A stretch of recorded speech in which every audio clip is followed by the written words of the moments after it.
Bonjour à tous, j'espère que vous allez bien. Je suis tellement heureuse et survoltée à l'idée de vous retrouver dans ce nouvel épisode.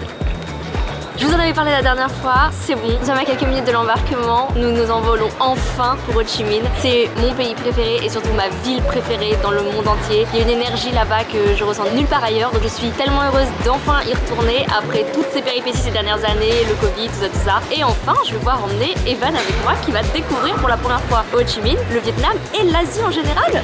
Je sais pas du tout à quoi m'attendre. T'as hâte? Ouais. Je pense que lui là il est dans une phase où je lui en ai tellement parlé, je lui ai raconté tellement de choses à ce sujet là que je pense qu'il en a une grande idée dans la tête et que ça devient enfin concret. Aujourd'hui c'est le jour où il va voir le Vietnam pour la première fois. Pour lui c'est vraiment la grande aventure, la grande découverte. Pour moi un retour aux origines. En tout cas j'espère que ça va vous plaire. Merci de suivre nos aventures et puis c'est parti pour l'épisode.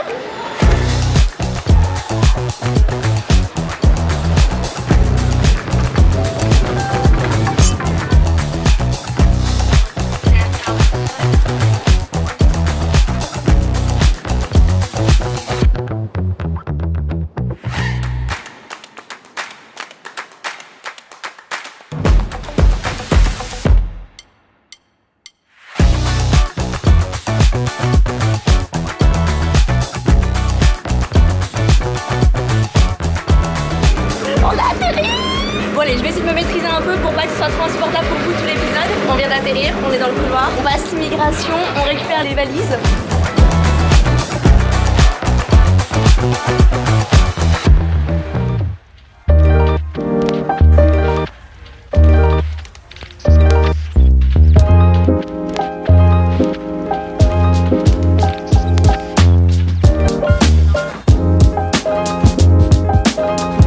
Nous sommes au Vietnam, je vous l'ai dit dans l'avion, on a atterri à Ho Chi Minh mais on est reparti directement, on a repris un avion parce que je voulais qu'on commence notre voyage au Vietnam par Hanoï. L'idée du coup c'est de passer un mois ici, de partir du nord et de descendre au fur et à mesure vers le sud. On a prévu de faire 3 épisodes au Vietnam. Nous sommes donc à Hanoï, je suis tellement heureuse, on va juste je pense visiter la ville. Dans la deuxième partie de la semaine j'ai prévu des activités de malade. Pour Evan ce sera une grande première donc j'ai trop hâte de faire découvrir tout ça. Et là tout de suite ça va être l'heure du déjeuner, j'ai retrouvé ma boisson favorite au monde, le lime juice. Allez en Asie et commandez ça, ne buvez que ça, c'est le seul drink qu'il vous faut. Et si vous avez les stomacs un peu fragiles, demandez-le sans glaçon.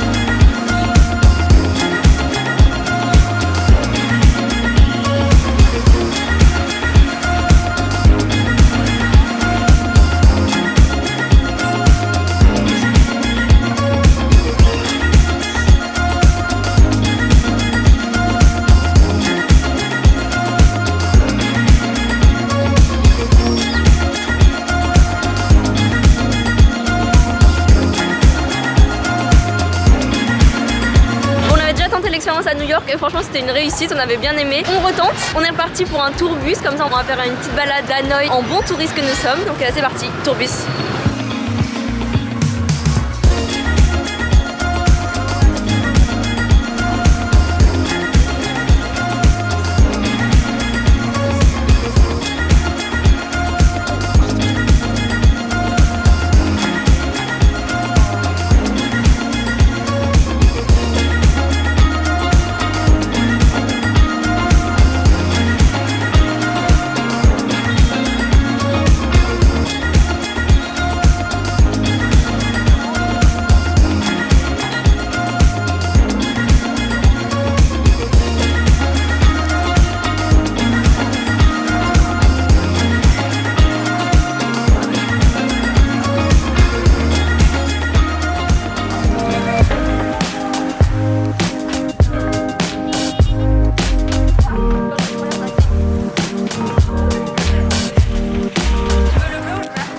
Vert.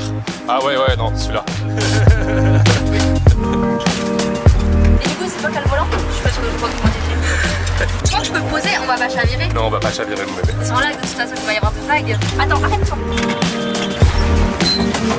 Tu veux être capitaine ou matelot? C'est quoi la différence? Bon, le capitaine c'est le chef. Ah, je veux être capitaine. T'es qualifié pour être capitaine? C'est moi le chef. C'est incroyable comme moyen de transport. Dans la série, je vous retrouve dans des endroits improbables. Bienvenue sur mon pédalo. Pédalo 2 personnes, magnifique cygne. Donc on était dans le tourbus, on a vu un grand lac avec des cygnes et des pédalos dessus. Et je n'avais jamais fait de pédalo, je savais même pas trop comment ça fonctionnait. Donc Evan m'a proposé qu'on allait faire un petit tour de pédalo. On dérive là. C'est pas grave. Notre pédalo part. Je suis pas bien sereine sur le concept, j'ai toujours l'impression qu'on va dériver ou qu'on va se renverser. T'as dit que t'étais le capitaine, qu'est-ce qu'on fait capitaine? Je voulais aller par là et notre pédalo il est en train de partir dans une autre direction. Capitaine, vite, faut prendre une décision. Pourquoi tu me stresses? Je veux aller là-bas. Tu veux que je pédale en fait, c'est ça? Oui. Ouais. Mais du coup, t'avais déjà fait du pédalo toi? Oui, j'ai déjà fait du pédalo. Mais genre t'es un expert en pédalo? Ouais, j'ai mes petits oursons en pédalo, ouais.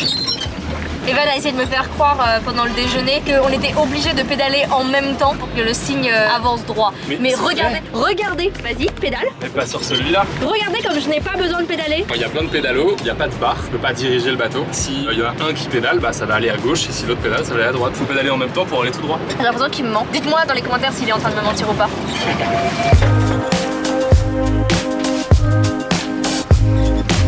C'est plutôt tranquille le pédalo. C'est très bien. Mais comme le kayak, je retrouve les mêmes sensations. Ouais, c'est-à-dire rien faire et avancer quoi.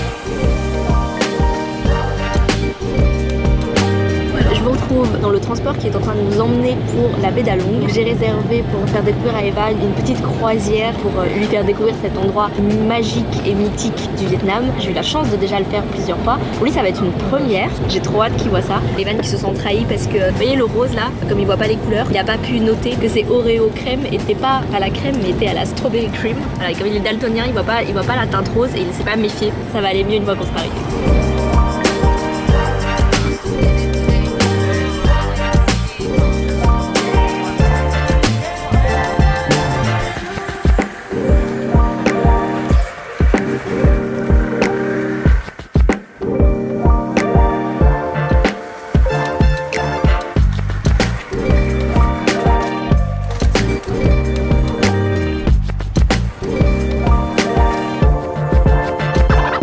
Notre bateau vient de démarrer, le bateau est magnifique, c'est splendide. Le programme de l'après-midi du coup, c'est plein de repas, il y a beaucoup de nourriture au programme, une visite de cave, un peu de kayak. Ce soir apparemment on a une pêche qui nous attend, une pêche nocturne et demain matin on aura une visite d'un village flottant. Regardez un peu ce paysage, donc là on est juste au début, donc on vient juste de quitter le port. C'est le tout début de ce qu'on va voir de la baie d'Along. D'avance je peux vous dire que les images ne seront pas à la hauteur de l'expérience réelle.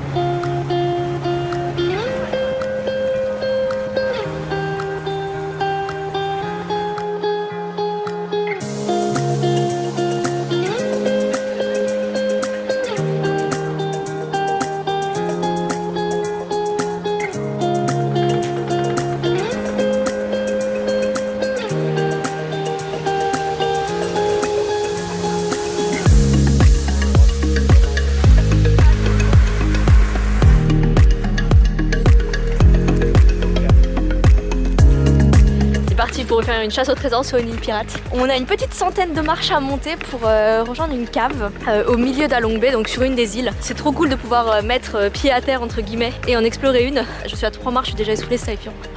Bon, je me suis changée parce que mes attentes étaient trop hautes pour la météo vietnamienne. On est en période fraîche de l'année, du coup il fait pas si chaud. Donc j'ai mis sur moi toutes les couches que je pouvais et c'est parti pour l'exploration de la cave.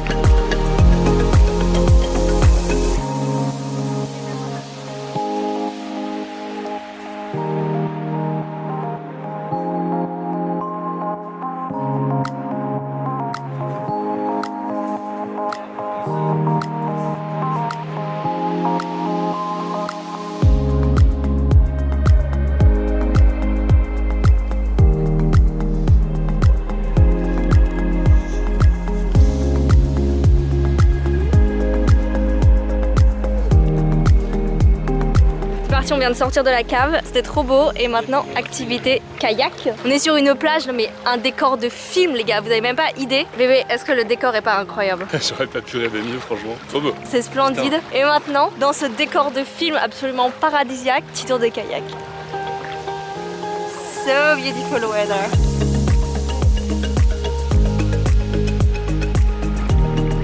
Bah, rapport de la situation kayak, si vous suivez les autres épisodes vous savez, comme toujours, un kayak, une pagaie.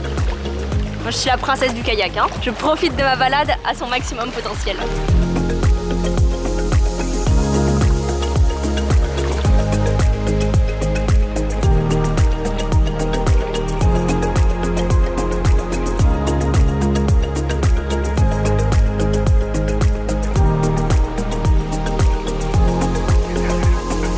Dernière activité de la journée, vous voyez derrière moi maintenant il fait nuit. Notre équipage nous a proposé de tester la pêche au calamar du coup, squid. Ils nous ont installé 2 cannes à pêche et je vous avoue que pour l'instant on est un chouïa perdu. On ne sait pas si on est censé faire tout seul ou s'ils vont venir nous aider. On ne sait pas si on est censé se taire. Est-ce qu'on doit éteindre les lumières si jamais par miracle on arrive à pêcher quelque chose? Qu'est-ce qu'on en fait? On a beaucoup de questions et très peu de réponses. C'est pas très fort en pêche quoi, enfin, on n'y connaît absolument rien. Bah si, moi je sais pêcher. Viens parler à la caméra alors. Non mais clairement. Donc toi tu sais pêcher. Donc. Je suis fatiguée, j'en peux plus. Tu vas tellement le laisser. Hein. Non, tu crois? Ouais, j'ai déjà pêché étant petit, tu vois. J'ai pêché en rivière, j'ai pêché en mer aussi. Mais tu pêchais des trucs ou juste tu lançais la canne? Bah oui, non, pêcher, il y a pêché, sinon ça te fait chier, tu vois. Mais là, enfin, on montre le setup en fait tel qu'on l'a découvert. Franchement, je vois pas ce qu'il va mordre là-dessus. Il y a pas d'appât, il y a rien. Ça se trouve, il va arriver. Il va dire, bah vous êtes con, fallait attendre les appâts. Il va se dire, qu'est-ce que tu fous avec ta canne? Je sais pas combien de temps Evan va encore tenir. Moi honnêtement je vais pas vous mentir, ça m'a amusé vraiment 4 minutes 30. Je pense que ça fait 25 minutes. Je sais pas d'où tu sors toute cette patience parce que vraiment tu fais le même geste et ça a l'air genre super inutile. Hein. Regardez-le avec ces 2 cannes là. Si tu empêches un, tu fais quoi? La question c'est surtout si j'empêche 2 en même temps. Donc bon, je pense que je vais aller me coucher. Si jamais le plan suivant c'est Evan avec un calamar dans les mains, bah, c'est qu'il aura réussi. Hein. Puis sinon on se voit demain matin.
Nous sommes en route vers le port, la croisière touche à sa fin. C'était magnifique, c'était spectaculaire. Je sais d'avance que la vidéo sera jamais à la hauteur du lieu en soi. Ce n'est pas la première fois que je venais et c'est vrai que par rapport à la dernière expérience que j'avais eue, je constate une nette amélioration sur la propreté et la clarté de l'eau. Notre guide nous a expliqué que beaucoup d'initiatives avaient été mises en place pour nettoyer la baie. L'eau est incroyablement propre. Notre croisière touche à sa fin, ainsi que du coup le premier épisode au Vietnam. Merci beaucoup d'avoir regardé cet épisode, j'espère qu'il vous a plu. Tellement heureuse de pouvoir faire ce voyage et de partager ça avec Evan et avec vous tous. On se retrouve comme d'habitude le mois prochain, le 1er mai, pour le prochain épisode.